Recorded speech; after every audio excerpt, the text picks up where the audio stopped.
Favorite part of my job, though, there's two different parts. One is just that we make a difference in people's lives, an incredible difference in people's lives. We have not only provided humanitarian assistance, but more important, we've returned people their lives afterwards in terms of their ability to get jobs and live a better life. The second part that I really like is that it's such an inspirational organization, and mentoring young people and supporting young people through the organization and bringing them up.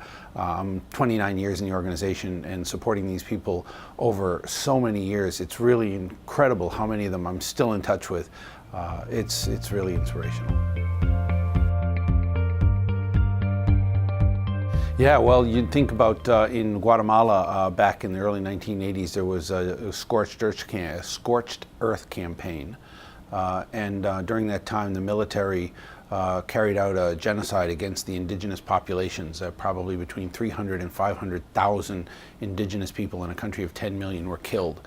United Nations in the early 2000s, when I was leading the United Nations Development Program, we had a project called Exhumations. And in that, we went to the towns where the massacres had occurred, and we basically found out the mass graves. We determined the cause of death, which in this case was death by heavy caliber machine gun fire and burning, mostly women and children. In the process of doing this, we actually did DNA surveys. Guatemalan forensic scientists led the way. We were able to return the remains to people, families that were never told what had happened to their loved ones, who had never had any closure. They had the remains returned to them. And then we were able to initiate criminal proceedings on the basis of forensic evidence of wrongful death.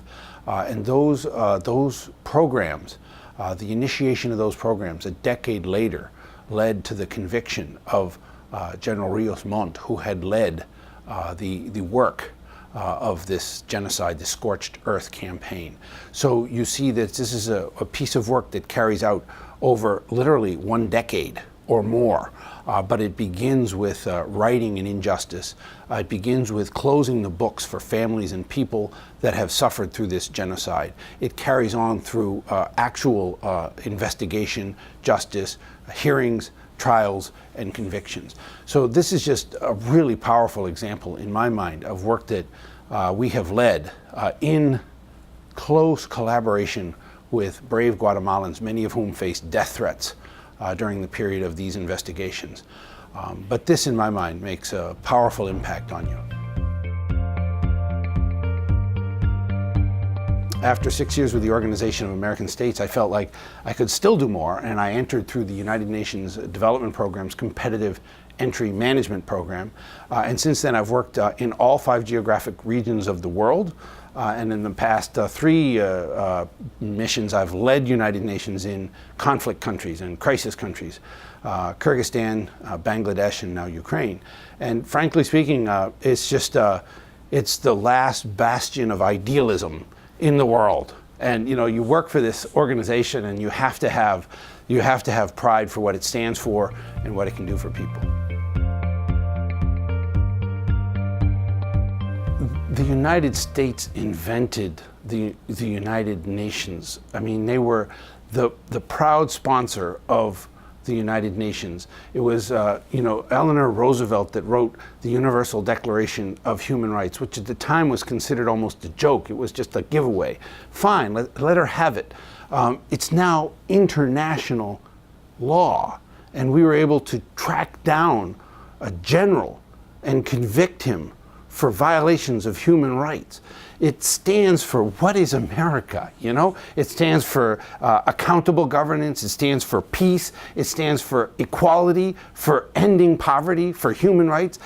There's no better statement of what America is about than the United Nations. And the difference is that when you go through the United Nations, you strengthen the buy-in of the world for what it is you're trying to do. America alone can talk about these things, but then everybody says, yeah, well, it's America, it's different here.